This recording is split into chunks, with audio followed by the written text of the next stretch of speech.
Hello and welcome to Wyrd Wessex, the podcast hosted by two weirdos from Wessex. My name is Andy. And I'm Craig. So what are we talking about today, Craig? Imagine a world where the very foundation of government is shaken to its core. A world where a single spark could have ignited a revolution, altering the course of history forever.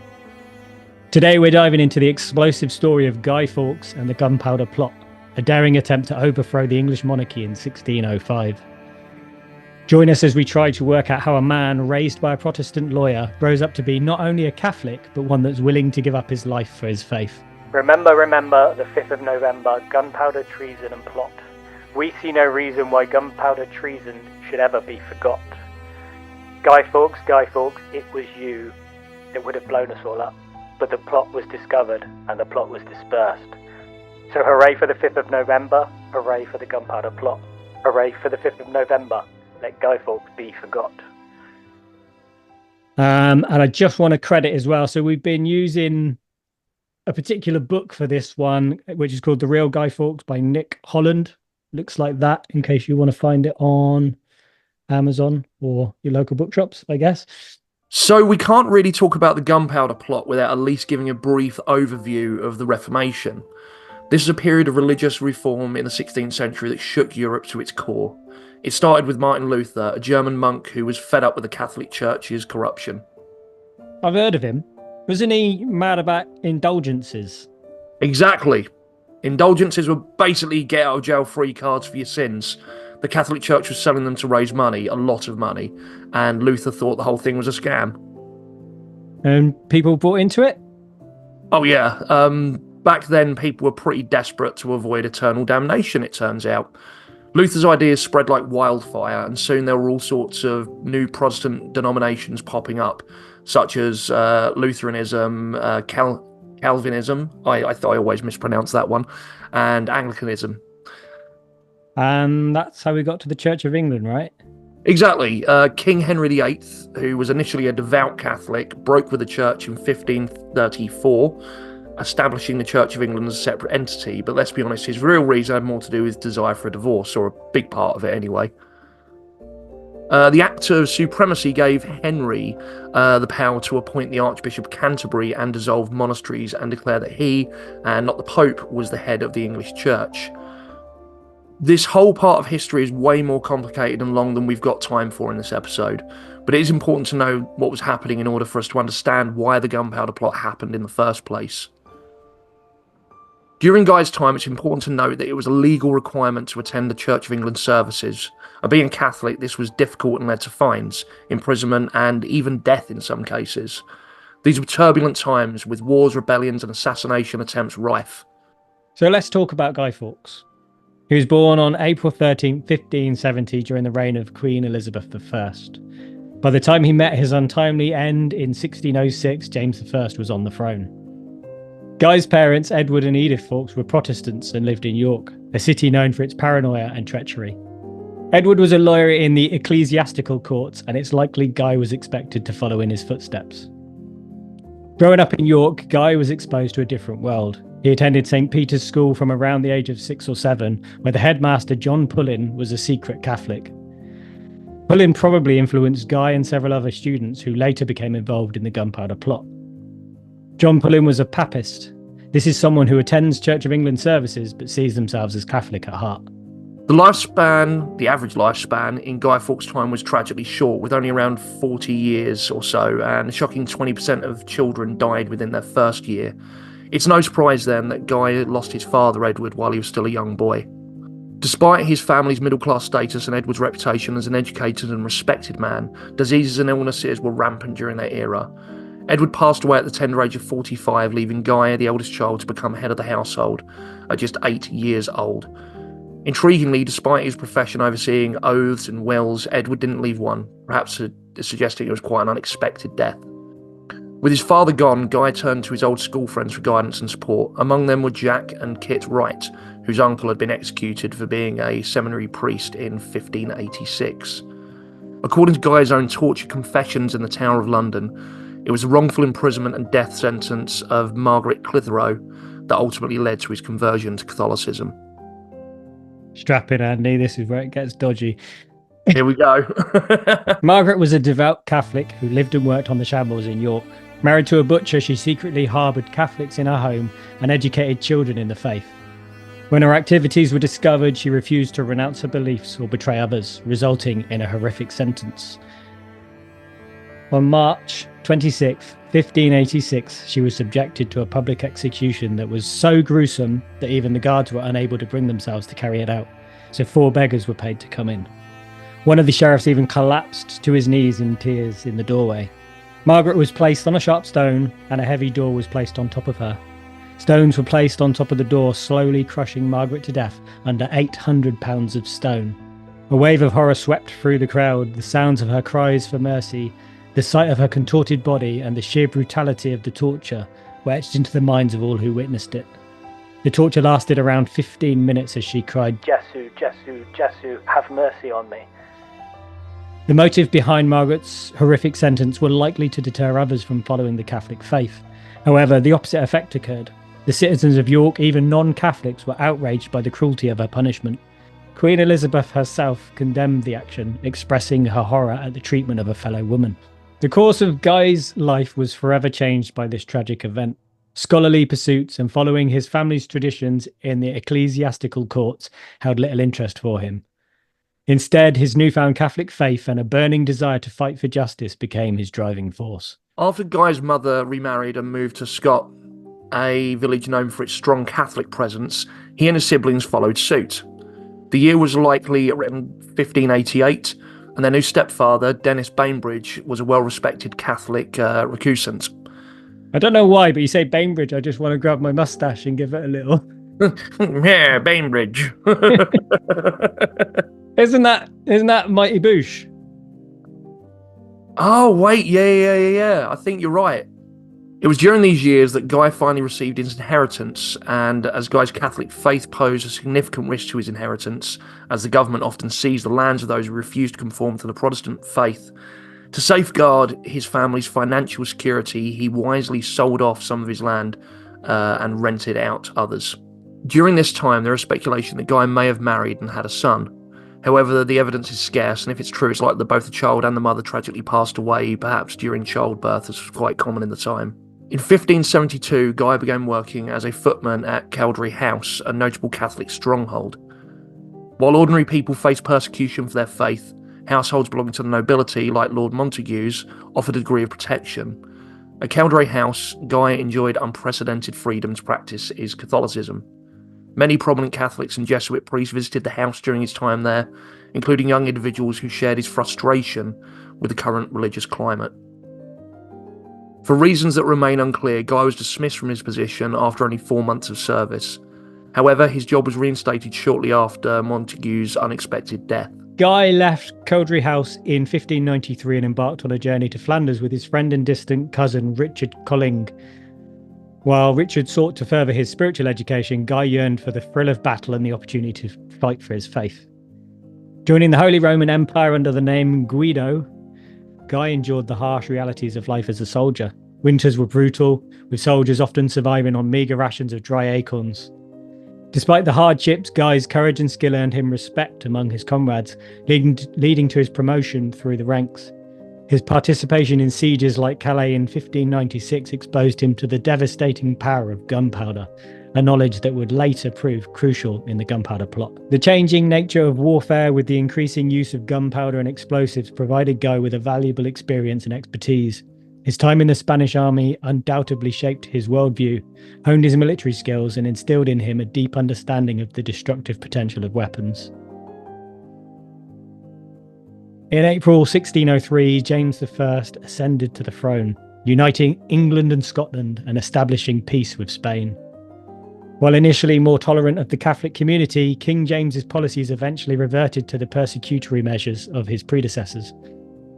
This renewed oppression of Catholics served as a catalyst for the events that would unfold in November of 1605. In early 1603, as James prepared to ascend to the English throne, Guy was dispatched from Flanders to the Spanish court on a clandestine mission known as the Spanish treason. His task was to persuade the King of Spain, Philip III, to support an invasion of England. At the time, rumours circulated that James I would adopt a more tolerant stance towards Catholics, allowing them to practice their faith freely without fear of persecution. These rumours were fuelled by conversations between Thomas Percy, a key figure in the Gunpowder Plot, and James prior to Elizabeth I's death. While some Catholics were hopeful, others remained sceptical. One such believer was Father Henry Garnet, a superior of the Jesuit priests. Despite living in hiding, Garnet wrote to James expressing his desire for Catholics to be loyal and obedient subjects. Unfortunately, his efforts were in vain, and he was executed in May 1606. Guy, now, as we said, known as Guido, arrived at the Spanish court with a sense of urgency. Other envoys, including his school friend Kit Wright, had previously been sent on similar missions, so why was Guy chosen for this crucial task? Guy was more than just a soldier. He was an intelligent and resourceful individual, fluent in French and Spanish. During his time in Flanders, he actively sought out intelligence and information, acquiring two crucial documents: a petition on behalf of English Catholics that had been presented to James I, and a letter that he wrote himself detailing the dire consequences faced by English Catholics if no action was taken. The letter, a scathing and anti-Scottish diatribe, revealed Guy's disillusionment with James I. While many Catholics still held on to the hope of religious tolerance under the new king, Guy saw through James I's facade. According to Guy, James openly expressed his desire to drive out all of the Papist sect from England, even going so far as to refer to the Pope as the Antichrist. Unfortunately, Guy and his fellow envoys arrived in Spain at an inopportune time. Unlike his father, King Philip III was more inclined towards peace and had already sent a representative to England to negotiate a settlement. In Rome, Pope Clement VIII decreed that English Catholics should seek a peaceful resolution to their grievances. The term grievances kind of seems quite inadequate to me.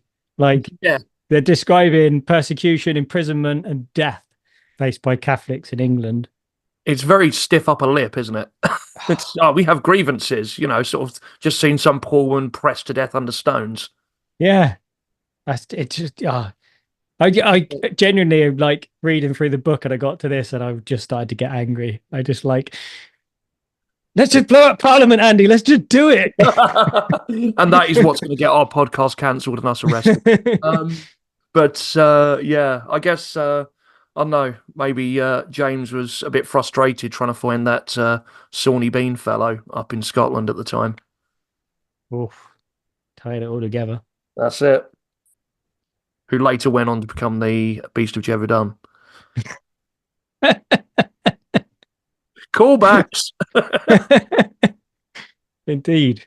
So while Guy and Kit Wright enjoyed a degree of freedom within their immediate surroundings, they were essentially prisoners. Their movements were closely monitored and their communications were intercepted. The Spanish authorities were wary of their potential to incite unrest or reveal sensitive information. As the season changed from summer to winter, Guy's frustration grew. Trapped in Spain without a passport of any kind, he longed for action.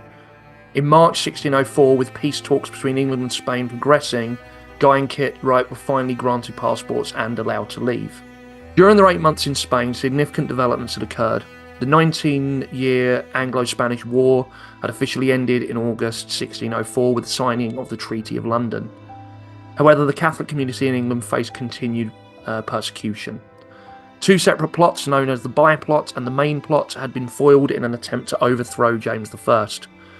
These plots, believed to be orchestrated by the same masterminds, further fueled James's hatred of Catholics. With the restoration of peace in England in Spain, James was free to pursue his goal of eradicating the Catholic faith from England. Kit returned to England while Guy remained in Flanders, eager to play a role in the fight against religious oppression, but they would soon be reunited. Personally, I must admit that I knew very little of this story before delving into it. While I understand the extreme measures that they took, I can emphasize with their desperation, like their lives were in constant danger simply for adhering to their beliefs. I guess it's a concept that we're kind of free these days to do whatever. Yeah, well, we are obviously all over the world. Yeah. People aren't, I guess. But but that's what I mean. In the West, in our sheltered lives, you kind of forget. But I just find it intriguing that Guy in particular has become such a well-known figure associated with villainy and remembered by burning effigies of him. But I suppose, as the saying goes, history is often written by the victors. So, Indeed. It's Yeah. I'll give more on my thoughts about that later, I guess. on May the 20th of 1604, a clandestine mass was held in the back room of the Duck and Drake pub, just off the Strand in London. Presiding over the service was Father John Gerard, a Jesuit priest who had been evading capture for 6 years, having previously escaped from the Tower of London. 5 men knelt in silent reverence: Robert Catesby, Thomas Winter, Jack Wright, Thomas Percy, and Guy Fawkes. Why, hello. These men were about to embark on an extraordinary and perilous endeavour, a plot to overthrow the ruling establishment of England, including the king, lords, and bishops. The mastermind behind the audacious plan was Robert Catesby, who had been harbouring these ideas for years. Frustrated with the persecution of Catholics and the decline of his family's fortunes, Catesby sought a radical solution. His years of sheltering Jesuit priests had solidified his resolve. Catesby knew that change would require a bold and decisive action, and so he assembled a small group of trusted friends to join his cause. The first to pledge his support was Thomas Percy, a close friend who had helped Catesby financially after the failed Essex rebellion. Like Catesby, Percy was deeply disillusioned with King James. He'd been one of those who believed the king would be more tolerant towards Catholics, only to be met with disappointment. This betrayal fueled Percy's anger and determination to take action.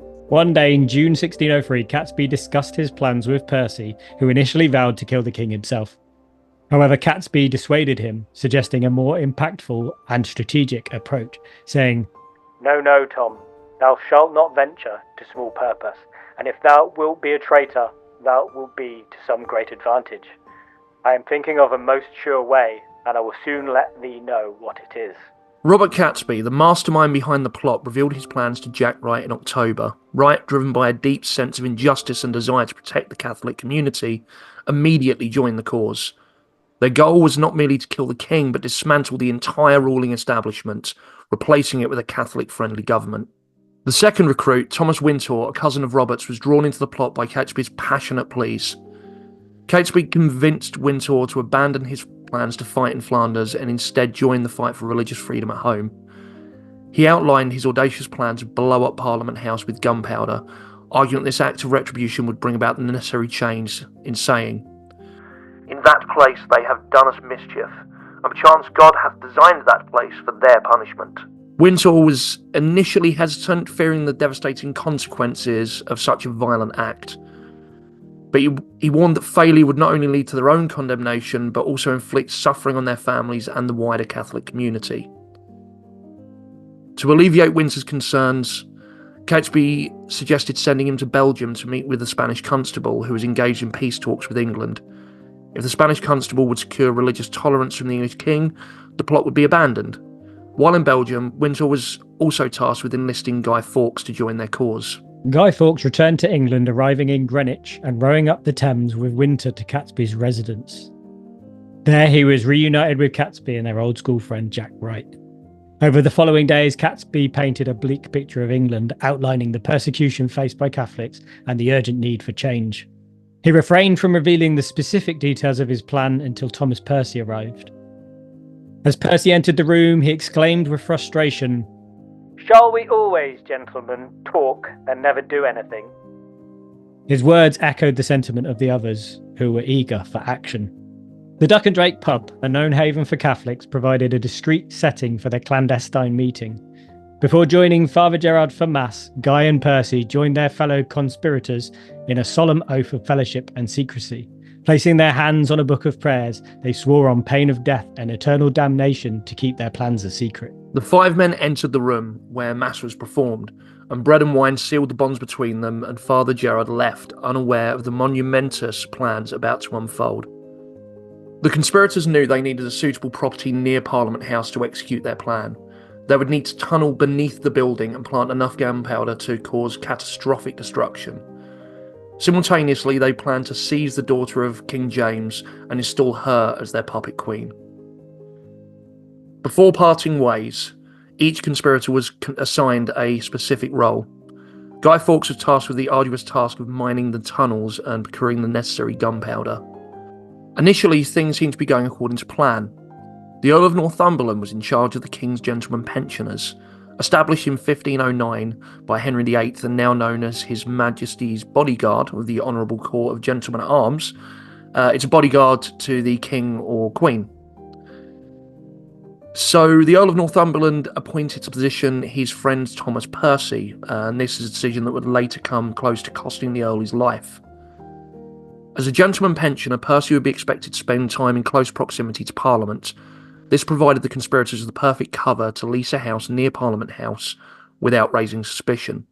Guy was eager to begin constructing the tunnel beneath Parliament House, but King James I's decision to commandeer the building for meetings between Scottish and English councillors temporarily halted their plans. This setback was particularly frustrating for Guy, who not only yearned for action, but also harboured deep resentment towards the Scottish.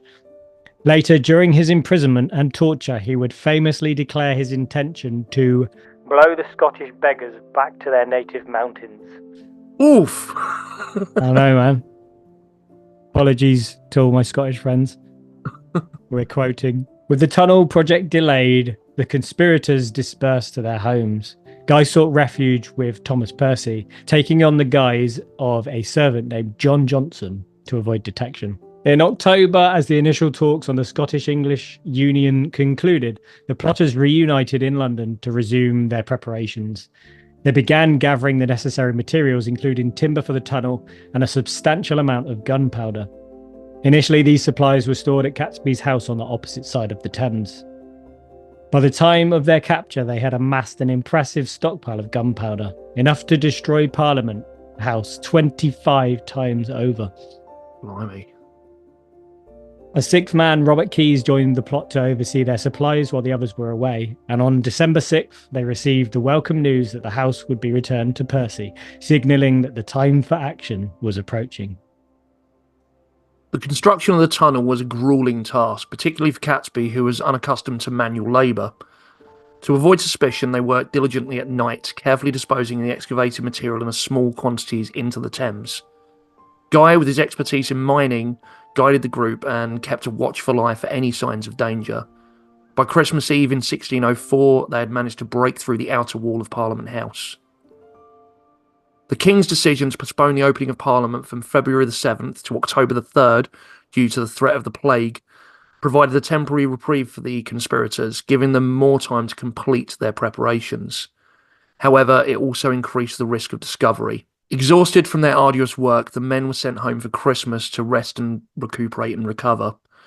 During this time, Guy Fawkes was presented with a unique opportunity to assassinate King James I at a prominent wedding, that of Sir Philip Herbert, Earl of Montgomery, and Susan de Vere, a niece of Robert Cecil, the Earl of Salisbury, and King James, was there to give the bride away. Standing beside the king with his sword at his side, Guy had the means to carry out the deed. However, for reasons that remain unclear, he chose not to act. When questioned about a decision, Guy claimed that he had attended the wedding with no evil intent. I also suppose perhaps he wanted to maybe not die doing it. I know he was very much prepared to die for his beliefs, but, you know, he had a plot underway that might not involve him dying, so... Yeah, and I guess the plot involves killing more than just the king, right? The king will just get replaced. Taking down the entire government. It's done them all to hell, you know. It needs to be a bit more involved. That's it, because I'm guessing it would just be another, you know, sort of Parliament-appointed king ending up taking over. So I don't know who. There's a few contenders, but you can guarantee that it's going to be someone equally, or even maybe more so, unfriendly to Catholics if he'd been killed in the name of Catholicism. Yeah, it kind of flip-flops, doesn't it, over the years when you look at the situation between Catholicism and Protestant. It just kind of, even within the same, like, royal families, someone will take over and be like, no, we're Catholics now. Yeah, basically. I mean, as happened with his successors.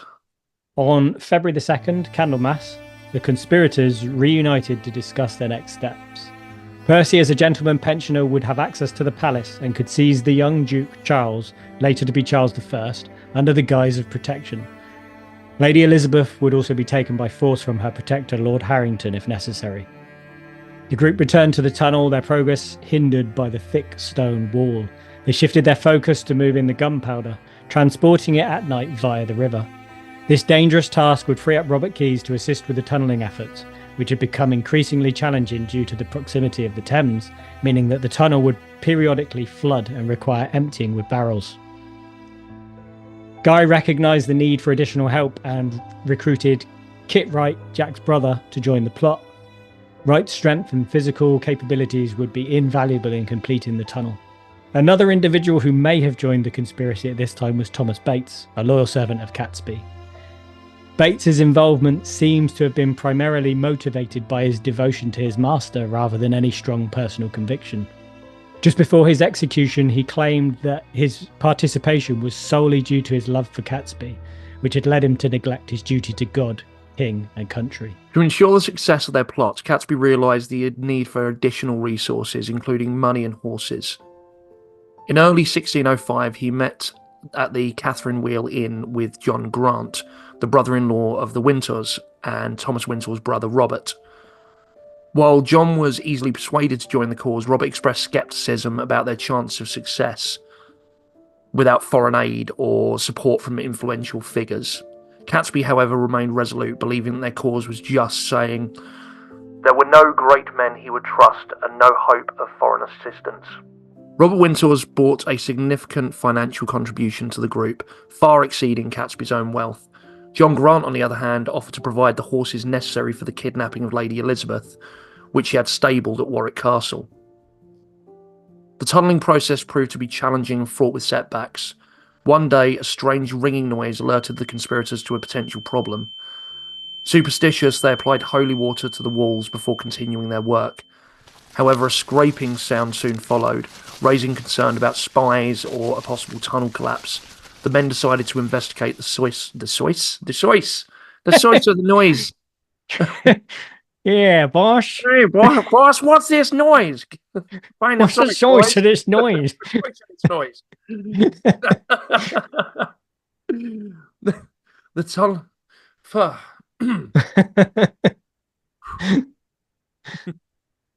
Yeah, see? We would have gotten away with it if it wasn't for you pesky kids. You pesky Protestants. It turned out that above the tunnel was a cellar.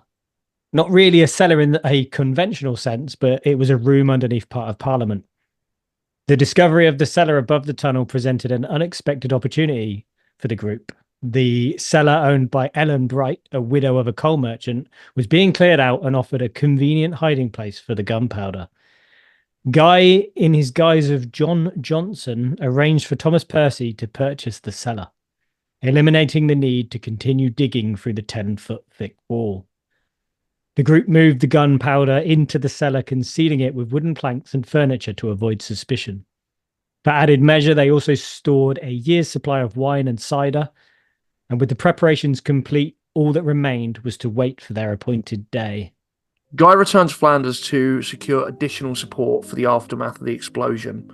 He sought expert advice on fortifications from William Stanley and Hugh Owen of the English regiment there, hoping to persuade them to join the cause and provide more supplies. However, William was hesitant and may have even been considering abandoning his cause and seeking a pardon and a return to England. During Guy's absence, Catesby had added 2 more members to the group, Ambrose Rookwood and Sir Everard Digby. Their financial resources and connections would be an invaluable asset to the cause. However, the addition of a 13th member, Francis Tresham, caused tension within the group. Tresham was an old friend and cousin of Catesby's, but his involvement was met with scepticism and concern by some of the other plotters. Ambrose Rookwood, a renowned horse breeder, was an ideal recruit. Under Catesby's instruction, he rented Clapton Hall, a property near Stratford-upon-Avon, and stabled a string of horses there. The conspirators' expenses were mounting as they acquired multiple properties and even a ship for Guy's escape. Sir Everard Digby, a wealthy supporter, generously contributed funds to the cause. He also rented Cofton Court in Warwickshire and planned to gather Catholic gentry for a hunting party on the day of the explosion. As a well-known organiser of hunts, his involvement would not arouse suspicion. Parliament was once more postponed, this time to November 5th due to plague fears. Guy grew increasingly concerned about the damp conditions in the cellar where the gunpowder was stored. He inspected the stockpile and realised that the moisture was compromising its reliability. To ensure the plot's success, he decided to replenish the gunpowder supply. Catesby's cousin Francis Tresham, a wealthy man with a history of Catholic activism, joined the group and swore an oath of secrecy. Catesby trusted Tresham implicitly, having previously served time in prison for his involvement in the Essex Rebellion. However, Tresham's true intentions remain uncertain, and there were concerns about his reliability. On October the 26th, Baron Monteagle was dining with his wife Elizabeth, the sister of Francis Tresham. As Lord Monteagle's servant, Thomas Ward, was taking a walk outside, a tall stranger approached him and handed him a sealed letter addressed to his master. The letter contained a chilling warning, urging Monteagle to avoid attending the upcoming Parliament session. The anonymous writer claimed that a terrible blow was imminent and advised that Monteagle should retreat to his country estate for his safety. The warning concluded with a reminder that heeding the advice would pose no harm and could potentially save his life. And we actually have the letter itself, the text from it. It read, "My lord, out of the love I bear to some of your friends, I have a care for your preservation. Therefore, I would advise you, as you tender your life, to devise some excuse to shift your attendance at this Parliament. For God and man have concurred to punish the wickedness of this time. And think not slightly of this advertisement, but retire yourself into your country, where you may expect the event in safety. For though there be no appearance of any stir, yet I say they shall receive a terrible blow this Parliament, and yet they shall not see who hurts them. This counsel is not to be condemned, because it may do you good, and can do you no harm. For the danger is past soon as you have burnt the letter, and I hope God will give you the grace to make good use of it, to whose holy protection I commend you." Had Baron Monteagle ignored the letter's contents, the Gunpowder Plot may have succeeded. However, his decision to take action led to the foiling of the conspiracy and the arrest of the plotters themselves. Spoilers! Uncertain about the letter's implications, Monteagle immediately put on his spurs and rode the 4 miles in the dark to the Secretary of State, Sir Robert Cecil. Since the king was away hunting, it was decided to wait for his return before taking any action. The king was expected back at the end of October, which would still allow time to address the warning. Interestingly, Monteagle's servant Thomas Ward's sister, Margaret Ward, was married to Kit Wright, one of the conspirators. There were suspicions that Ward himself might be a Catholic spy, aware of the plot. Regardless, the day after receiving the letter, Ward met with Thomas Winter, a former employee of Lord Monteagle. Ward informed Winter about the letter's contents and Monteagle's reaction. So Winter travelled to Catesby's the next day, convinced that the danger was too great and that they should abandon the plot and flee the country. Catesby, however, was hesitant and sent Guy to inspect the cellar to see if the gunpowder had been discovered. Guy undertook the dangerous task without even knowing the full extent of the risk until he returned safely. The cellar remained undiscovered, but the question of who had betrayed them remained unanswered. Suspicion immediately fell on the newest member of the conspiracy, Francis Tresham. Catesby and Wintour sent a message to Tresham and arranged a meeting at the Royal Forest of Epping Chase. There they confronted him about his potential involvement in the letter. Tresham fell to his knees and pleaded his innocence. And they believed him. The question of who sent the letter remains one of history's enigmas, with many theories circulating. Some even speculate that Thomas Winter himself might have been the traitor. Another theory points to Catesby himself as a possible culprit. Some claim that he was actually a spy for Robert Cecil all along, with a servant testifying to secret meetings between the two leading up to November the 5th. Faced with the revelation of the plot, the conspirators face a crucial decision: continue with their plan or flee for their lives. Guy and Catesby were determined to proceed despite the immense risk involved. On November the 1st, the king was shown the letter and, understanding the gravity of the situation, ordered a thorough search of Parliament and the surrounding buildings. On November the 4th, by the Lord Chamberlain, the Earl of Sussex, and Lord Monteagle himself. Oh, things are heating up, eh? Getting exciting, isn't it? Oh. Sadly, I don't think they'll heat up all the way. According to the plan, Guy would remain in the cellar with the gunpowder, while Catesby, Jack Bright, and Thomas Bates would ride north to meet Everard Digby. They would await news of the explosion before attempting to capture Princess Elizabeth. Percy and Keyes would remain near Parliament in case they were required. On the morning of Tuesday, November 4th, Guy, in the guise of John Johnson, made his way to the cellar where he would spend the day. He paced, sat, lied, but remained constantly alert, listening for any signs of intrusion. And that afternoon, his vigilance was rewarded. Footsteps, followed by the sound of a key turning in the door, signalled the arrival of the cellar's owner, John Wynyard, along with the Lord Chamberlain, the Earl of Suffolk, and Lord Monteagle. The men surveyed the room, noticing the pile of wood and the cloaked figure beside it. Suffolk asked who the man was, and Guy calmly replied in his northern accent that he was John Johnson, a servant to Tom Percy. His master had hired the cellar to store firewood and his possessions. Wynyard confirmed the story, and the men turned to leave, and the secret remained safe. However, as the men left the cellar, they discussed the situation. They questioned why Percy, who rarely visited London, would need so much firewood. They also wondered if Percy, as an ardent Catholic, could have been the one to send the letter to Monteagle. Having found nothing else suspicious that afternoon, they decided to return to the king and report their findings. Guy hesitated, torn between completing the plan and fleeing the country. He weighed the risk to himself and his fellow conspirators. Ultimately, he decided to consult with Thomas Percy. After meeting with Percy, they agreed they could not abandon the plot, no matter the danger. Percy told Guy that he would send Keyes to meet him later that evening. Guy returned to the cellar to await further instructions. Around 10 o'clock, a knock sounded at the door. Guy approached cautiously and opened it to find Keyes, who handed him a pocket watch from Percy before disappearing into the night. When later questioned about the watch, Guy explained that while a man of his standing didn't typically need such an expensive item, it was essential for determining the precise time to light the explosives when the king and lords were gathered above. Guy knelt and prayed to Jesus, Mary, and the saints for forgiveness for his actions. Shortly after midnight, he heard a noise outside and ventured into the dark street to investigate. A bright lamp suddenly illuminated his face, and a man knocked him to the ground. A brief struggle ensued, during which Guy managed to crush the man's hand and considered drawing his dagger. However, armed men arrived to assist the man, binding Guy's hands behind his back. The man entered the cellar, pulled aside the wooden panels, and inspected the contents of the barrels. They searched Guy's pockets and found touchwood and a match. The group leader approached Guy with a look of disgust, but Guy merely smirked. "You were lucky to find me outside the cellar," Guy said. "Otherwise none of you would be talking about it now, because you'd all been blown sky high."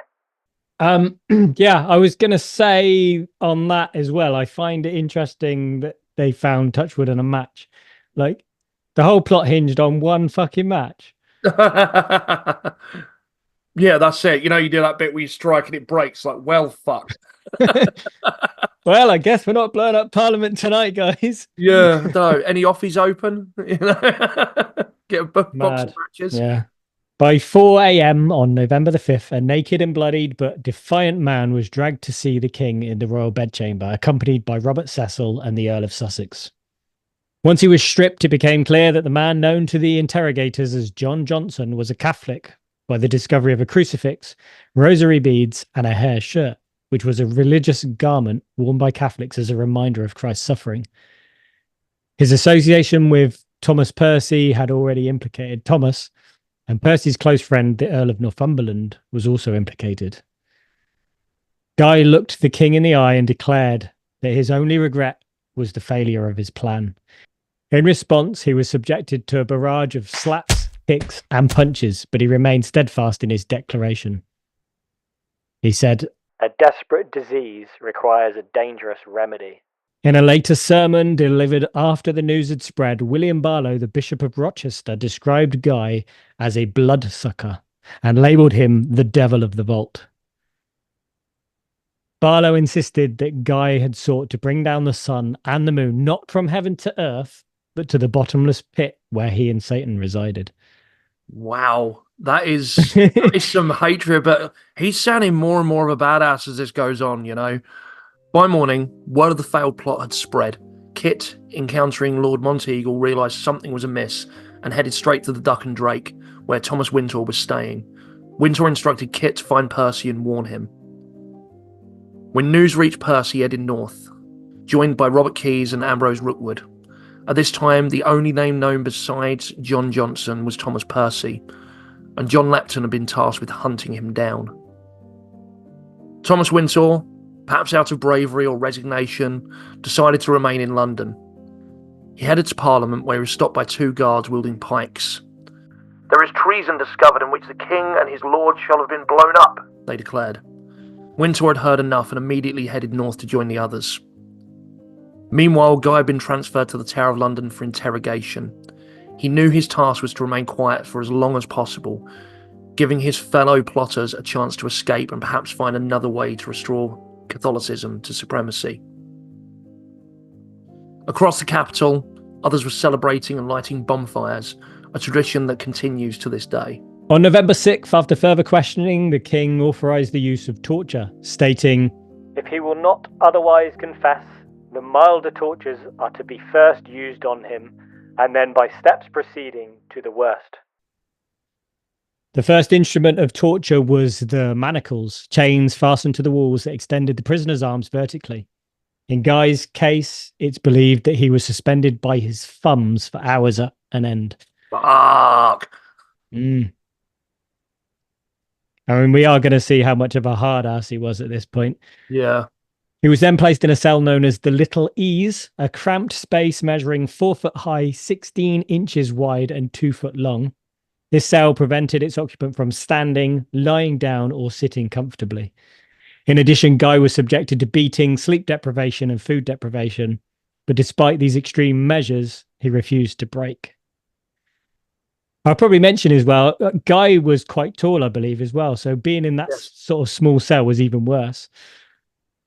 So meanwhile, you and I don't have. Sorry? It's a problem you and I don't have. Speak for yourself. 6 foot tall, me. Don't tell the listeners. They don't know. When you've got a very, very big hat on. Yeah. Meanwhile, the remaining conspirators headed north, deciding to proceed with the plan to kidnap Elizabeth. The hunting party arranged by Sir Everard Digby did not attract as many people as it hoped. Only about 80 people attended, but when the true purpose of the meeting was revealed, many left, reducing the number of participants to around 40. The plotters' spirits were dampened by the lack of support. Fresh horses were needed, and so they first headed to Warwick Castle, where John Grant kept some of his horses. They exchanged their horses for fresh ones, but this alerted the Sheriff of Warwickshire. The Sheriff arranged a large group of armed men to track down the raiders. When rumours from local villagers named some of the raiders, the Sheriff sent word to London and informed Robert Cecil. Cecil connected the dots and issued arrest warrants for Robert Catesby, Ambrose Rookwood, and the Wright brothers, Thomas Wintour, Edward Grant, and Robert Ashfield, believed to be John Grant and Thomas Bates under different aliases. By the night of November the 7th, as the raiders spent the night at Holbeck House, the home of Stephen Littleton, many had abandoned the party, including Everett Digby and Thomas Bates. The hopelessness of the situation had finally taken its toll on Catesby. In a bizarre twist of fate, the gunpowder that the group was carrying became damp. They decided to dry it out by the... By the way, I'm just going to quickly say, this is fucking insane, what's about to happen. All right. No, you couldn't write this, but this is apparently what happened to the plotters. In a bizarre twist of fate, the gunpowder the group was carrying became damp. They decided to dry it out by the fire, maybe as well because they would have had Guy before, and Guy was the expert, and he's not with them, right? So maybe they're not... they don't know enough about gunpowder. You know that scene in Two Towers where Grima Wormtongue's like leaning in with his torch, and Saruman like stops him before he gets to the gunpowder? You know, there's no one to do that for them. Yeah, I think that is the thing. I think Guy's often, I don't know, seen as almost like a foot soldier, but I think he just had the most knowledge about gunpowder. which is clear from this next bit, right? So, in a bizarre twist of fate, the gunpowder the group was carrying became damp. They decided to dry it out by the fire, but one of the party members accidentally tripped while carrying hot coals. It's almost hard not to laugh. This is slightly comedic. Right. The resulting explosion destroyed much of the room, severely injured several men, including John Grant, whose face was disfigured and he was left blind. Catesby and Rookwood were also badly injured. Robert Winter and Stephen Littleton fled. Winter had been away trying to gather more men and returned and asked the others what they intended to do. They replied, to die on the spot. Winter agreed, saying, I will take such part as you do. So they prayed together until around 11 p.m. when shots outside alerted them to the presence of the sheriff. Thomas Winter was the first to exit and was immediately shot in the shoulder by a musket ball, rendering his right arm useless. Jack Wright was the next to leave and was fatally wounded. His younger brother Kit was also shot. Ambrose Rookwood was wounded, and Catesby cried out to the injured Winter, "Stand by me, Mr. Tom, and we will die together." So shoulder to shoulder, Catesby, Winter, and Percy stood their ground. Catesby clenched his gold crucifix in his hand and shouted to the sheriff's men that he was the leader of the plot. He declared that it was not God's will for them to succeed, but that he would not be taken alive and would defend himself to the death. Shots rang out from behind a tree, striking Percy and Catesby. And in a final act, Catesby dragged himself back into the house, took down a picture of the Virgin Mary and kissed it, and then died. It's a wonder why they didn't just decide to like crush Parliament instead with the weight of their combined massive balls. You know, it's damn. I know. It's like we said, I don't know whether it was in the episode or not, but we mentioned about there haven't been like many films and stuff made of this, and you wonder why. Like you're, you know, edge of your seat shit right here. I want to know what happens next. Do they succeed? I know, right? Oh, we're kind of rooting for him, you know. Thomas Wintle tried to fight with one arm, but suffered a pike wound and sword cuts. He was eventually captured. Sir Everard Digby and Bates were found hiding in the nearby woods. Francis Tresham, who had conspicuously remained in London, was arrested on November the 11th. Robert Wintour and Stephen Littleton spent 2 months in hiding before being arrested on January the 9th, 1606. On the same day, Guy's torturers realised that he was not John Johnson, but Guy Fawkes, the man who had participated in the Spanish treason. Despite his refusal to name the other conspirators, he was subjected to the worst of the torture devices, the rack. By November the 9th, Guy remained in the dungeon, unaware of his friends' fates. His hands and feet were tied to separate cranks which stretched his body as they were turned. His limbs were stretched, joints popped, sinews snapped and bones broken. Under such extreme torture, he began to reveal the names of the other conspirators: Catesby, the Wright brothers, Wintour, Keyes, and Tresham. Despite having captured or killed the other plotters, Cecil continued to torture Guy, presumably hoping to extract more information. One name of particular interest was Sir Walter Raleigh. Raleigh was never completely cleared of suspicion regarding his involvement in the Gunpowder Plot, even during the 1618 trial that led to his execution for treason. Tresham himself seemed to have received preferential treatment. Despite his name being revealed by Guy 3 days earlier, his arrest was delayed. He was allowed visits from his wife and servant while imprisoned in the Tower, and his lands were not confiscated. However, his death remains the most perplexing aspect of this story. Unlike the other conspirators who died in action or were executed, Tresham passed away in his cell. The official cause of death was a painful intestinal blockage, yet there are persistent rumours that this was fabricated. Some speculate that he was secretly released from the Tower and allowed to start a new life, while others believe he was poisoned. There were even reports of a man resembling Tresham appearing in Calais that month. I think a lot of these stories you always get that there was a survivor who was, you know, you get a lot of that from like the Monmouth Rebellion and like going back further right to like all the rumours that Edward II survived, you know. So yeah, but then in this case, we know someone sent that letter earlier. Yeah, this is true. This is true. So someone was doing something they shouldn't. I still think it was Tresham who sent the letter, so Well, he's the one that dies in mysterious circumstances. The rest of them, exactly. well, no spoilers. We'll get to that. Well, indeed. Guy's trial took place on January the 27th, 1606. He was joined by Thomas, Robert, and John Wintour. Robert Keyes, John Grant, Sir Everard Digby, and Thomas Bates. The trial was largely a formality, as everyone knew the outcome would be a guilty verdict. Queen Anne and Prince Henry were present in the courtroom.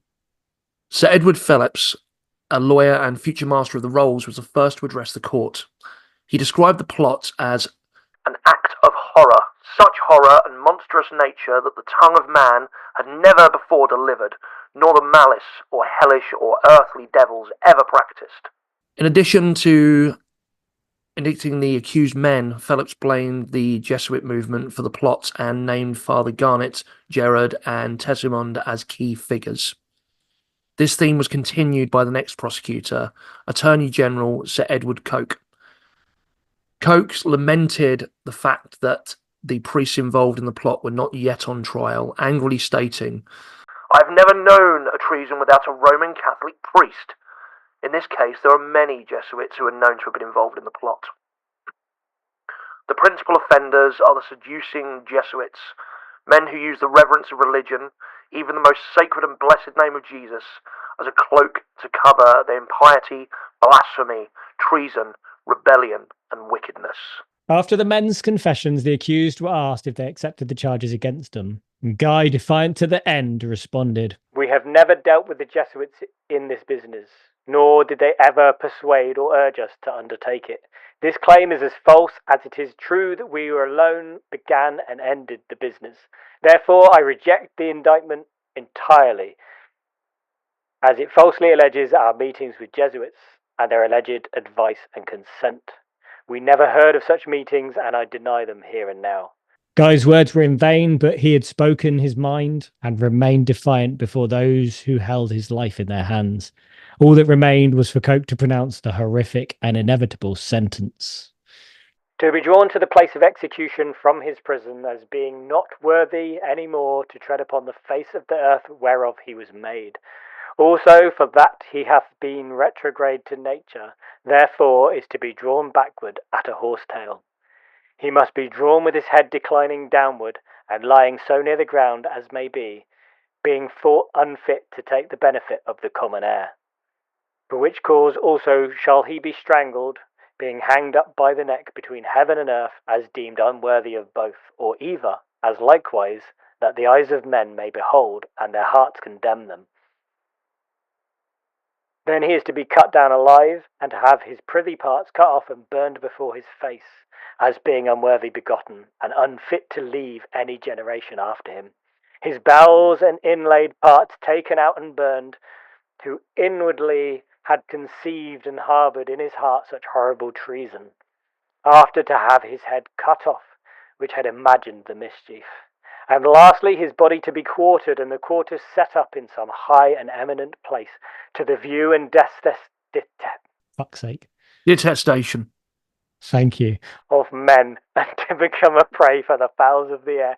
Oh, I was doing so well. I use detestation all the time in casual language. So Of course you do. everyday speak. Whenever you talk about me. Basically, yes. It's all right. I say Craig. He holds a detestation for long wordy bits on the podcast. What are you on, Jeopardy? Use it in a sentence. I do that. I now and then I try and just shoehorn words in. I'm like, I'm going to use the word fruition at least 10 times today. But just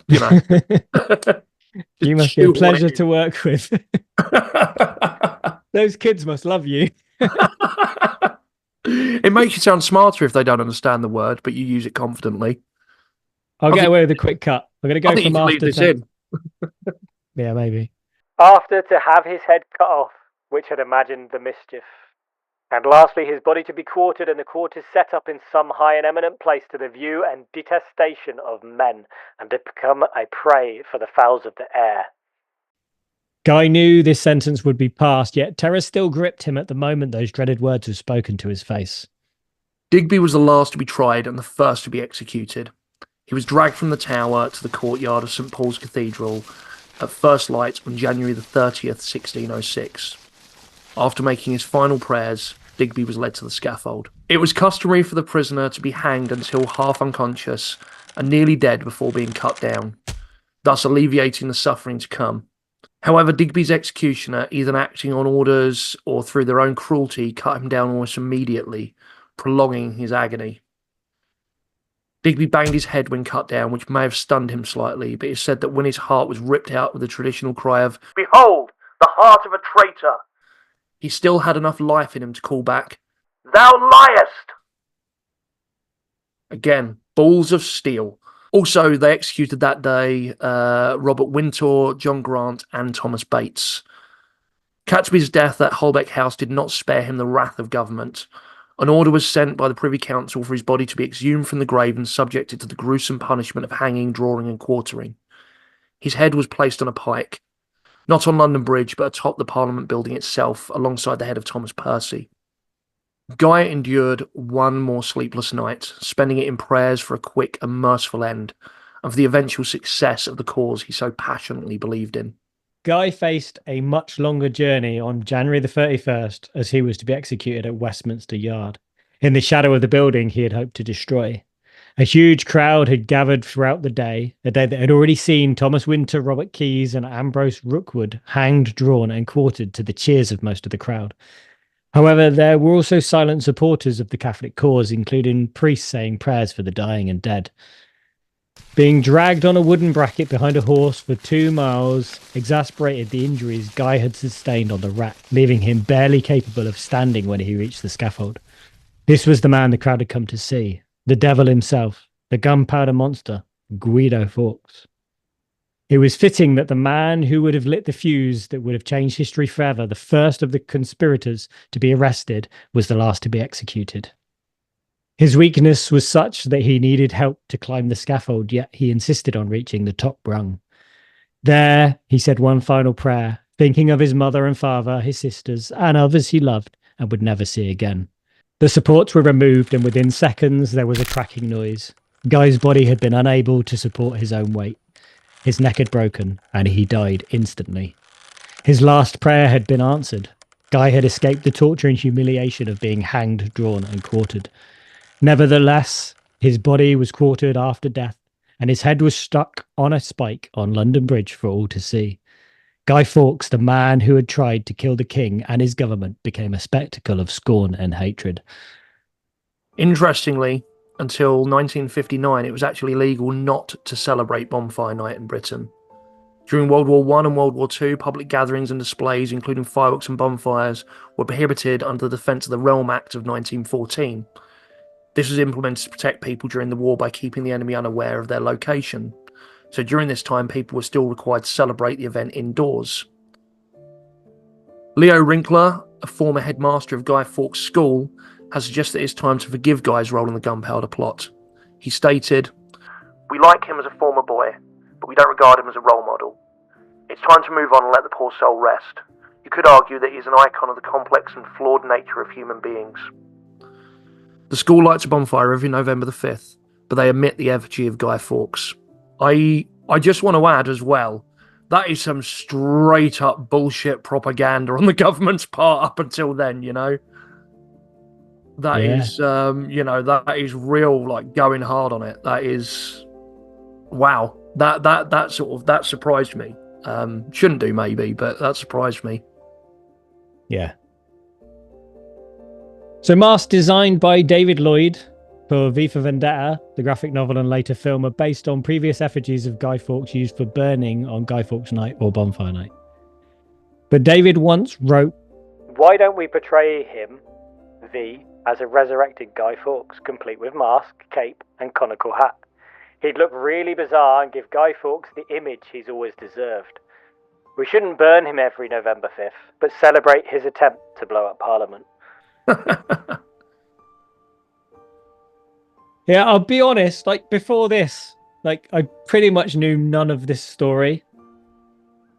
I Um, no, I don't know meaning about you. not really. No, I mean I knew bits of it. I knew about the stand at Holbeck House. I knew a couple of the other conspirators, but yeah, my knowledge on it was pretty vague. It's not really either of our eras, really, is it? It's weird though, because like I grew up, like my granddad would make a guy for the bonfire, like old shirts, stuff with newspaper, that kind of thing. Yeah, yeah, yeah, yeah. And like kids would sit outside the shop doing penny for the guy. Yeah, I was chatting to Becky about this, like, you don't really get much of that anymore, and which I have mixed feelings about, which we'll go into in a bit, but it's kind of firmly been replaced by Halloween, really, which a lot of, this is a Hmm. lot of the older people saying, that's kind of brought in from America and replaced Guy Fawkes. And I happen to love Halloween, surprise, surprise. But yeah, you do, you even when I was growing up, you still got a lot of, and I went around a few times, yeah, doing penny for the guy. Hmm. Yeah. I mean, so it's probably worth mentioning for those maybe unfamiliar with, because I Mm. don't know, I guess it's a very UK thing, or I don't know, English thing maybe. Yeah, Um, like Penny for the Guy involved children making effigies of Guy Fawkes and carrying them around the neighborhood, asking for pennies for the guy, so for donations. And they collect the money and then use it to buy fireworks for the bonfire. And then the effigies of Guy Fawkes were eventually burned on the bonfire itself.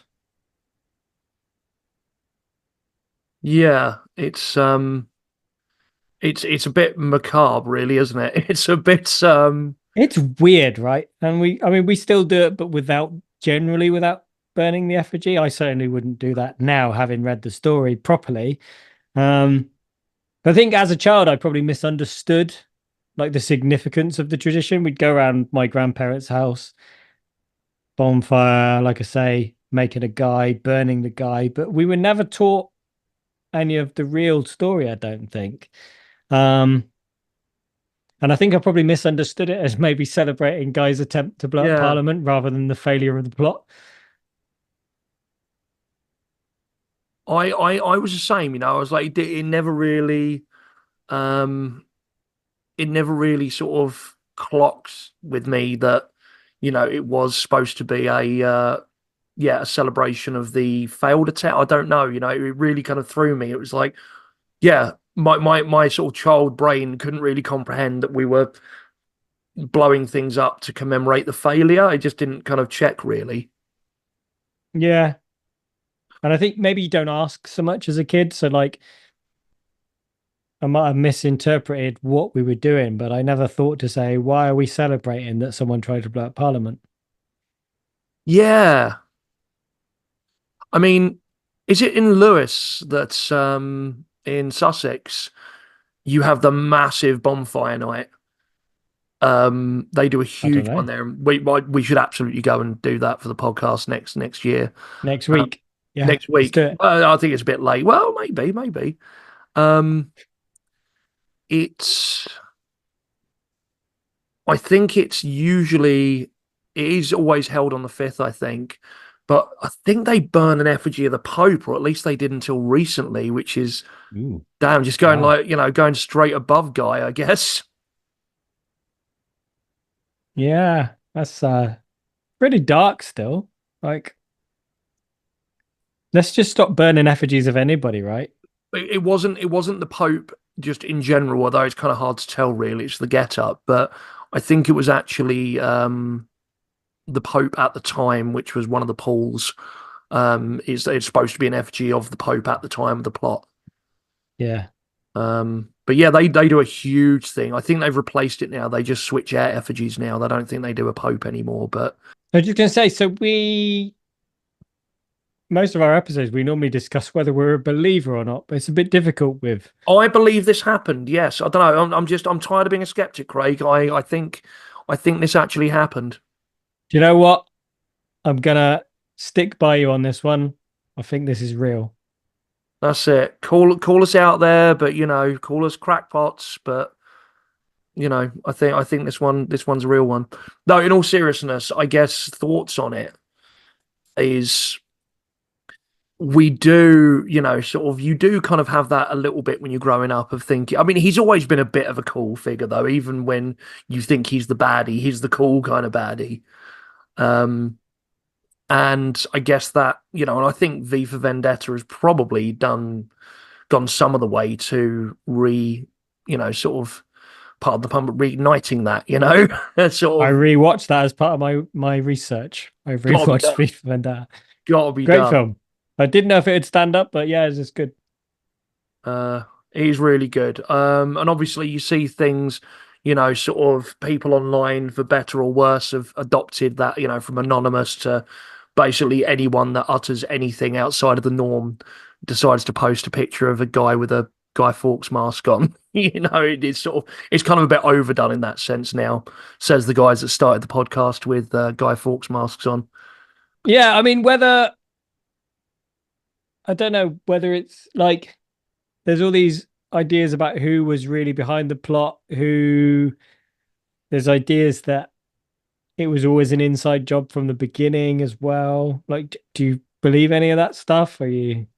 Yeah, I mean, it's a conspiracy theory of the time, I guess. I mean, I could see it in some ways, like, maybe it was you've got a king who loves throwing accusations at people and stirring up hatred, witches, Scottish people, and Catholics, mostly Catholics. It would be kind of in his interest in some ways to have this plot nearly happen, but then that is a lot big risk to take. But, if you're going to catch him, if you've got someone on the inside, it is a really good way to say, look, this is why we're, prosecuting the Catholics. This is why we're persecuting them. So But I could then kind of buy that in a way. quite dangerous though. We saw what happened when someone trips over with a hot coal. Exactly, exactly. That was with a small amount. So yeah, maybe. I mean, it was dangerous, so that goes against it. I mean, you could say, oh, but they knew that he'd get caught before he did it. But you still might blow up Parliament, even if you're not killing anyone. You might accidentally blow up Parliament, and yeah, you've caught some Catholics. But again, maybe that didn't bother James too much. Maybe that was a risk he was willing to take to pursue his. This guy honestly thought he was like God's avenging angel almost. He Yeah. thought that you know, he was the representative of God, and Yeah. he was there to punish the sinners. His whole fucking life was about that. He's also got enough gunpowder to blow up Parliament 25 times. I think, and this is off the top of my head now, but I think they said that would have blown up an area of something like 500 meters around Parliament as well. So even if it had gone off accidentally at that point, like the loss of life would have been pretty big. Some of you may die. This is a risk I'm willing to take. I don't know. They're all like all his men No, digging the no. area. To be honest, you're probably Yeah. right. You're probably right. But as conspiracy theories go, I kind of like it. Um, but they may not have meant it to go so far, but they may have been aware that something was going on a little bit earlier, and they Yeah. wanted it to play out a little bit more. But yeah, maybe not. Maybe it was just, Hmm. a really well hatched plot that unfortunately, or fortunately, however you look at it, whose side you're on came apart at the last minute. Yeah. And I can buy the Tresham thing. I think maybe he had reason to protect his family Yeah, and sent that letter potentially innocently. Maybe he was genuinely part of the plot but wanted to protect the family. yeah. He sent the letter, and that was the kind of unraveling of the plot, I guess. But whether he escaped or got poisoned or what is. If I was in his position, and clearly they had funds to burn through, I'd have probably sent some people to go and maybe just grab him and stop him going to Parliament that day. Mm, Just before it happened or something. but then if it wasn't him, who else could it have been? That's true. That's true. He'd have had to have recruited someone else, and the more people you invite, as we found out, the more likely it is to go wrong. And in a folklory, supernaturally sort of edge to it, I guess, you know, he was that unlucky 13th member of the group, wasn't he? Yeah, I'm glad you picked that up. He was the 13th member. Did you Ocean's think? 13. Yeah, yeah. Did you think I overlooked that bit? You never know. But yeah, sort of the 13th, sort of, person to join the Warrior. group. It's the 13th, great film. Um, but yeah, I guess you can't help but feel some sympathy towards him, for what the Catholics at the time were going through, what was happening in the country, and just how passionate he believed it. And I am genuinely glad his neck went, when he was hanged, and he didn't have to go through all that. The others did, though. They did, but they didn't get tortured like he did either. So I think he maybe Yeah. deserved the break. Again, pardon the pun, a little bit more than not that the others didn't. It's horrible anyone going through that, but given everything he'd gone through for months, Mm. yeah, I think Yeah. it is quite fitting that he managed to at least not endure everything they were, because that it made it extra slow for him. Yeah. You almost imagine the other death, the one that was deliberately cut down. That sounds more like what they would have done to Guy. 100%, 100%. But his neck broke, so it was too late anyway, I guess. Yeah. Um, yeah. I mean, the other thing I wonder is why Guy Fawkes is the name we all know. The other names are sort of known, but not so well known. I think he became, because he wasn't the leader of the plot. And as again, growing up, you all think he's the leader of the plot, but it was genuinely a group effort in that sense, wasn't it? It wasn't his idea to do the plot. I guess he knew the most about gunpowder, Yeah, which is he why was he was in responsible charge. for the actual action on the day, or what would have And then been. because he was caught, he was the one that was tortured for the longest. Exactly. He was the one that, sort of was the first one there, the one that was dragged to meet the king. He's the one Yeah. that's, he became the face of it. Yeah, it's just kind of interesting that he became the name that everybody knew. And there is some The cool martyr, I guess. There is some cool names in that group, but I think his is still the coolest. Mm. But Yeah. yeah, I learned a lot from that because, as I say, I didn't know the story beforehand. I know it's not really folklore or necessarily I weird, mean, but it is it is part of Wessex. it is part of our national folklore. It is genuinely, I'd say, folklore. So much has been built up, like an entire festival has built up around, Yeah. for hundreds of years. One that we do still practice, even if we don't burn a Guy effigy, even if we don't say the poem anymore, even if we don't tend to do all that, it is still there now and is part of our sort of national heritage and psyche. So yeah, Mm. I'd argue it's definitely folklore. Yeah. So yeah, that about wraps it up for us, I think. Thank you again for listening, watching, however you're consuming this content. It means a lot to us. Craig, give the socials one last plug. So you can follow us everywhere. We are at Wyrd Wyrd Wessex on Instagram, Facebook, TikTok, YouTube. You can listen to us as a podcast or watch the podcast on YouTube. We also have some new merch available on our Redbubble store, so you can get Stay Weird t-shirts, Wyrd Wessex, along with the other ones that were already available. Yeah, I think that's about it. Well, yep, thank you again in honor of the misunderstood and ballsy as fuck Guy Fawkes. I'm going to don this one last time. So, until next time, stay weird.